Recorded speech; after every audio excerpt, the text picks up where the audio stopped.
ఇక design లోపమే sleeper బస్సులో ప్రమాదాలకు కారణమవుతోందా? బయటపడే అవకాశం లేక బస్సుల్లోనే చిక్కుకుపోతున్నారా? ఇతర దేశాల్లో బ్యాన్ చేసినటువంటి బస్సుల్ని మనం దగ్గరికి ఎందుకు తిప్పుతున్నారు? ఇక స్లీపర్ బస్సులపై వినిపిస్తున్న ప్రశ్నలేంటి?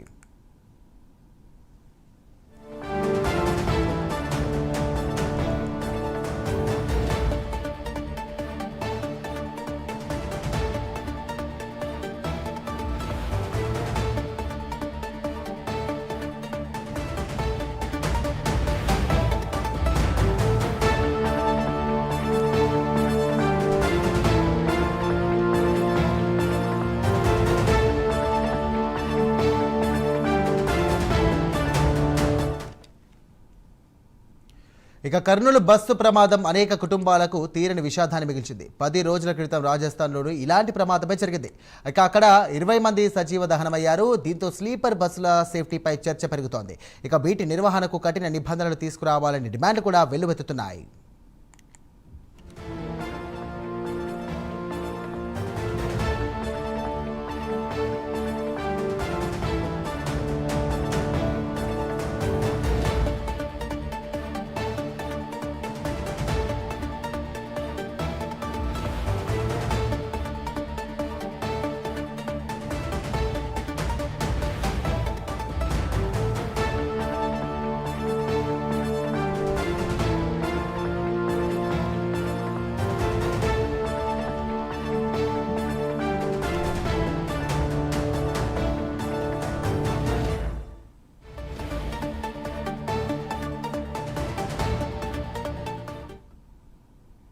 సాధారణంగా స్లీపర్ బస్సులో 30 నుండి 36 బర్తులు ఉంటాయి. ఇక మల్టీ యాక్సెల్ బస్సులు అయితే కూడా 40 మంది ప్రయాణించవచ్చు. ఇక ఒక్కో బర్త్ 6 అడుగుల పొడవు 2.5 అంగుళాల వెడల్పు ఉంటుంది.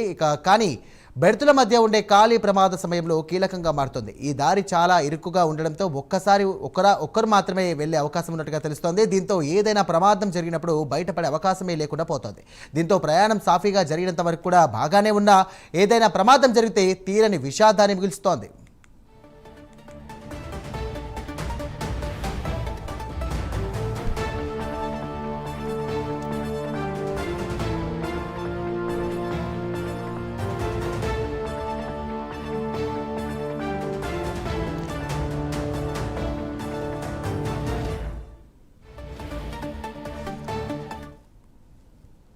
మరోపక్క స్లీపర్ బస్సుల ఎత్తు కూడా ఇక్కడ పెద్ద సమస్యగానే అవుతోంది. వీటి ఎత్తు సాధారణ బస్సుల కంటే ఎక్కువ ఎత్తుగా ఉంటుంది. దీంతో యాక్సిడెంట్ జరిగి బస్సు ఓ పక్కకు పడితే ప్రయాణికులు ఎమర్జెన్సీ ఎగ్జిట్ చేరే పరిస్థితి ఉండడం లేదు. పైగా రెస్క్యూ ఆపరేషన్ కూడా కష్టంగానే మారుతోంది. ఇది కూడా మరణాలు పెరగడానికి కూడా కారణమవుతోంది.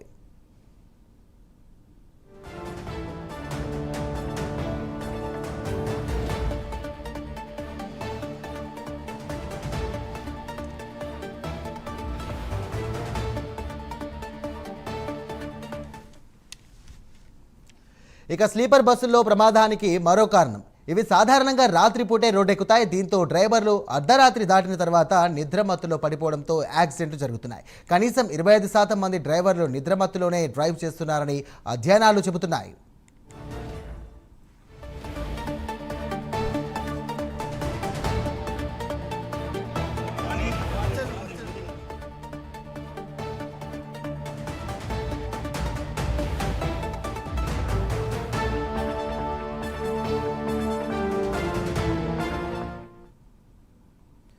ఇలాంటి మేజర్ ప్రమాదాల్లో మొదటి 2-3 సార్లు ఇక నిమిషాలే కీలకంగా మారుతున్నాయి. ఎందుకంటే మంటలు పొగ వ్యాపించినప్పుడు బయటకు వచ్చే ప్రయత్నం ఎక్కువసేపు చేయలేరు. ఇక ఊపిరాడని పరిస్థితిలో ఎగ్జిట్ వరకు కూడా వచ్చేలోపే సజీవ దహనమవుతున్నారు. సాధారణంగా ఇలాంటి ప్రమాదాల్లో మెలకువగా ఉన్నవాళ్ళు లేదా వెంటనే అలర్ట్ అయిన వాళ్ళు మాత్రమే బతుకుతున్నారు.